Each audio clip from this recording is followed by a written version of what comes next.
Hello guys, welcome to our channel. मैं आप सबके लेके एक नई वीडियो जिसमें हम सब महाराणा प्रताप की सारी हिस्ट्री फाइंड करेंगे।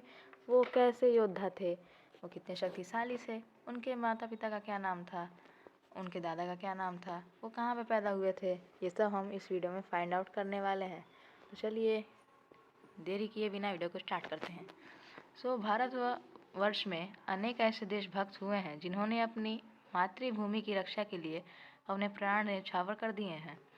तो हमारा जो भारत है इसमें बहुत सारे देशभक्त हुए, मतलब जो देश से बहुत प्यार करते हैं वैसे हुए हैं। और उन्होंने अपनी मातृभूमि मतलब अब भारत के लिए, जहाँ वो मतलब रहते हैं, जहाँ वो पैदा हुए हैं, उसके लिए, उसकी रक्षा करने के लिए अपने प्राण, मतलब उनकी जो जान होती है, अपने सारे प्राण दे मतलब न्यौछावर कर दिए हैं, मतलब दे दिए हैं, त्याग दिए हैं, मतलब वो कुछ भी कर सकते हैं। और उनमें महाराणा राणा प्रताप का नाम है, वो अग्रणी है, मतलब वो सबसे पहले आता है महाराणा प्रताप का योद्धाओं में। तो चलिए जानते हैं क्यों। तो देखिए, पहले इनके बारे में अच्छे से जान लेते हैं, उसके बाद और जानेंगे। तो महाराणा प्रताप का जन्म हुआ था 31 मई 1539 में। इस यानी महाराणा प्रताप का जन्म हुआ था 31 मई 1539 को राजस्थान के उदयपुर जिले में हुआ था। ये ध्यान रखे गए पॉइंट। जो महाराणा प्रताप थे उनका 31 मई को जन्म हुआ था, और किस सन में? 1539 में। कहाँ पे? राजस्थान। और किस जिले में? उदयपुर में। तो उनके पिता का क्या नाम था? उनके पिता का नाम था उदय सिंह, और उनके दादा का नाम था राणा सागा। देखिए, उदय सिंह और राणा सागा ये दोनों लोग बहुत ही बहादुर योद्धा थे। राणा सागा की बात की जाए तो इतने बहादुर थे, इतने बात की मत पूछो, कितने बहादुर थे। और उन्हीं के पोते थे महाराणा प्रताप।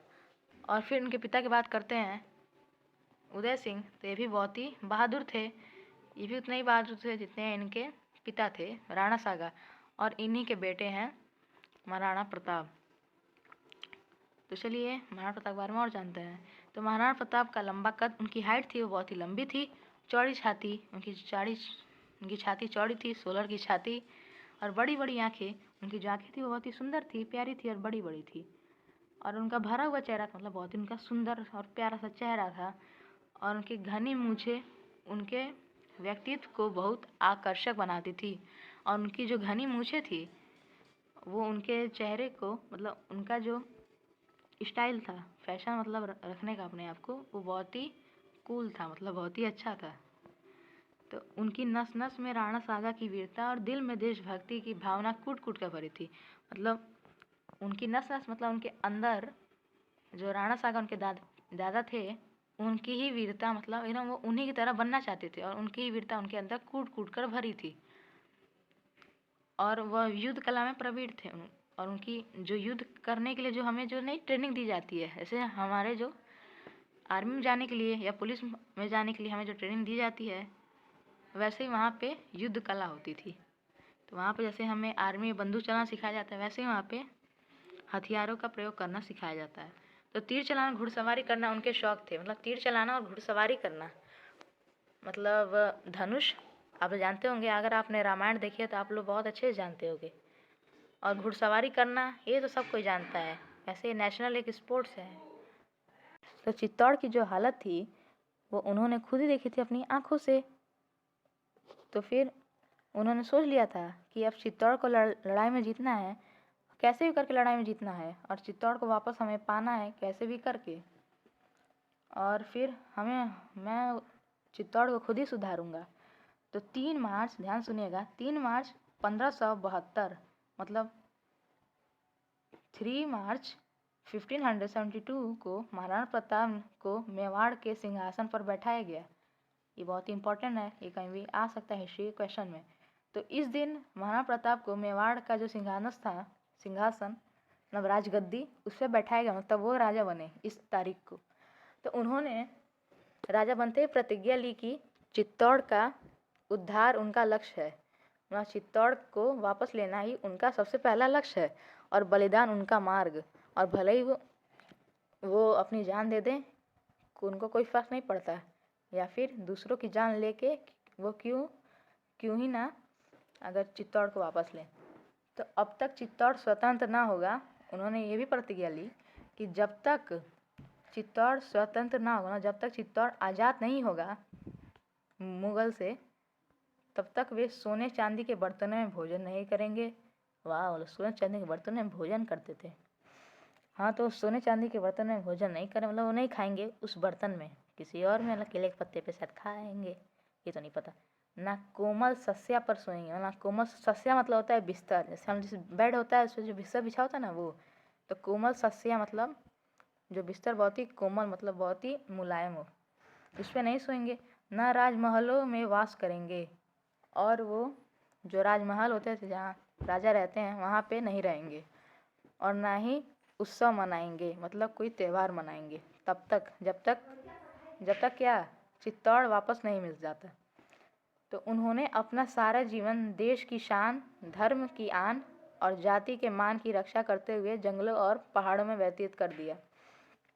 उनका जो जीवन था वो देश की शान मतलब देश की जो शान बढ़ाते हुए, धर्म की आन मतलब जो धर्म था उसकी रक्षा करते हुए, और जाति के मान मतलब उनकी जो जाति थी उसकी मान की रक्षा करते हुए जंगलों और पहाड़ों में व्यतीत करना। जंगल और पहाड़ उन्होंने प्रण लिया था कि राजमहल में नहीं रहेंगे जब तक नहीं मिलता, तो इसलिए वो जंगलों और पहाड़ों में अपना जीवन बिताते थे। एक दिन क्या हुआ, एक बार अकबर के जो सेनापति थे, जो अकबर मुगल के राजा थे ना, तो सबके राजा के पास एक सेनापति होता है, वैसे ही अकबर के पास भी एक सेनापति था जिसका नाम क्या था, मान सिंह। याद रखिएगा, अकबर के सेनापति का नाम था मान सिंह। के मन में विचार आया कि महाराणा प्रताप से भेंट कर लें। जब उन्हें पता चला कि महाराणा प्रताप ने ये प्रतिज्ञा ली है, तो उन्होंने सोचा क्यों ना एक बार उनसे मिल लिया जाए, उनसे ये बात कर जाएगी कि आप अपना प्रतिज्ञा क्यों अपनी जान गंवाना चाहते हैं, आप हमसे दोस्ती कर लें। तो उन्होंने रास्ते में सोच रहे थे कि शायद वो मेरी मान मर्यादा से प्रभावित होकर वे अकबर से मैत्री कर लें, उनसे दोस्ती कर लें, जैसा मैं बोलूँगा जैसे उन्हें अपने बातों में फंसा लूँगा। तो इतिहासकारों के अनुसार मान सिंह ने महाराणा प्रताप को समझाने का प्रयास किया। ऐसे तो इतिहासकारों मतलब नहीं इतिहास लिखते हैं, उनके अनुसार हमें मालूम चला कि जो मान सिंह है, इन्होंने महाराणा प्रताप को अपनी बातों में उलझाने फंसाने का बहुत ही प्रयास किया और कहा कि अकबर हिंदू हितैषी हैं, मतलब जो अकबर हैं वो हिंदू धर्म के हैं, इसलिए मित्रता के योग्य हैं, मतलब आप उनसे दोस्ती कर लें, वो दोस्ती के योग्य हैं, मतलब दोस्ती के काबिल हैं, वरना उनसे युद्ध करके अपना ही नाश करना है, वरना अगर आपको लड़ाई करने का मन है तो आपका बर्बाद होगा। परंतु महाराणा प्रताप नहीं माने और अपनी बात पर अडिग रहे। लेकिन जो महाराणा प्रताप थे वो इतनी आसानी से थोड़े ना मारने वाले थे, वो नहीं माने और अपनी बात पे अडिग रहे, मतलब अपनी बात पे अड़े रहे। तो फिर महाराणा प्रताप का ऐसा व्यवहार देखकर मान सिंह चुप हो गए। तो उनके इतने समझाने के बाद भी वो नहीं माने, तो समझ गए कि अब कोई फ़ायदा नहीं है, तो वो चुप हो गए। परंतु भोजन का निमंत्रण स्वीकार कर लिया। लेकिन महाराणा प्रताप ने उन्हें भोजन का निमंत्रण दिया, तो उन्होंने सोचा कि चलो भोजन जब करेंगे तो उन्हें समझाया जाएगा, चलो मान जाए। तो उन्होंने स्वीकार कर लिया और खाने आ गए। जब मान सिंह जब भोजन करने आए तो अपने स्वागत के लिए महाराणा प्रताप को ना पाकर चकित रह गए। मतलब जब खाने पर आए, ऐसे नहीं डाइनिंग टेबल पे सब कोई बैठता है मेहमान, तो जो मेहमान रहते हैं उनके साथ घर वाले भी बैठते हैं, तो उनके राजमहल में आए थे, तो वो चकित रह गए कि मैं सेनापति हूँ और मेरे स्वागत में राजा ही नहीं बैठे हैं। तो फिर पूछने पर राणा प्रताप ने पहले तो सिर दर्द का बहाना बना दिया, फिर स्पष्ट कहलवा भेजा। मतलब पहले तो उन्होंने सोच रखा था कि मैं बहाना बनाऊंगा सिर दर्द का, और उसके बाद उसको अपने जो सेवक होते हैं उनसे कहवा भेजा, क्योंकि वो जान गए थे कि अगर मैं खाने जाऊंगा तो वही बातें करेगा जैसा उसने पहले किया, इसे जान गए थे। तो फिर मान सिंह को पता चल गया कि वो मेरे साथ भोजन नहीं करना चाहते, उन्हें बहुत ही गुस्सा आया। तो उन्होंने कहा, जिसने तुर्कों से रोटी बेटी का संबंध किया है, मैं ऐसे के साथ भोजन करना अपना और अपने कुल का अपमान समझता हूँ। नहीं सॉरी, ये बात कही थी महाराणा प्रताप ने कि जैसे कि जिसने रोटी बोटी का संबंध किया है, मतलब जो दोस्ती का संबंध लेके आया है मेरे साथ और वो समझता है कि मुझसे लड़ाई करके मैं बर्बाद हो जाऊंगा। तो मैं ऐसे के साथ भोजन नहीं करूँगा। उन्होंने साफ साफ उसके मुंह पे कह दिया, और क्योंकि ये मेरे कुल का अपमान होगा, जो मेरा जो कुल है, पूरा मेरा राज्य है, मेरी प्रजा, उसका अपमान हो समझता हूँ मैं। तो इस पर अपमानित मानसिंह ने जब ये बात सुनी, तब वो जाते समय कहा, मतलब तो उन्होंने सोचा कि अब यहाँ रहने में कोई उतना भलाई नहीं है, तो अब यहाँ से जाते हैं। लेकिन उनके गुस्सा आ रहा था, तो उन्हें गुस्सा जाहिर करते हुए उन्होंने कहा, मैंने तुम्हारे मान के लिए अपने ही मान को तिलांजलि दी थी। मतलब मैंने आपका मान रखने के लिए मैंने अपना ही मान को त्याग दिया था।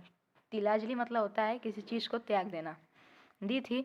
अब तुम्हारा मान मर्दन न करूं तो मेरा नाम मानसिंह नहीं। अब मैं तुम्हारा अपमान, मान मर्दन मतलब होता है तुम्हारा अपमान करना, तो जब तक मैं तुम्हारा अपमान न करूं तो मेरा नाम मानसिंह नहीं।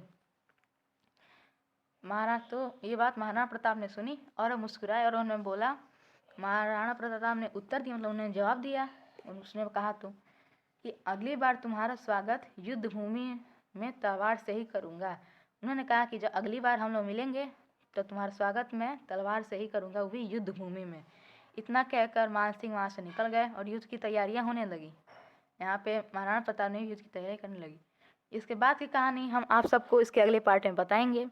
तो ये भी इसका पहला पार्ट यहीं एंड होता है। और हाँ, क्वेश्चन का आप लोग आंसर दीजिए कि जो दशरथ थे, जैसे आपने अगर रामायण पढ़ी है तो आप लोग जानते होंगे कि दशरथ कौन थे। तो वही क्वेश्चन पूछ रहा हूँ कि जैसे दशरथ थे तो उनके 4 बेटे थे, तो उन चारों बेटे का आपको नाम बताना है। चारों के चारों बेटे का आपको नाम बताना है। तो ठीक है, आज के लिए इतना ही क्वेश्चन पूछ रहा हूँ, आंसर दीजिए। मिलते हैं आपसे हमारे नेक्स्ट वीडियो में, इसके सेकंड पार्ट में। तब तक के लिए बाय।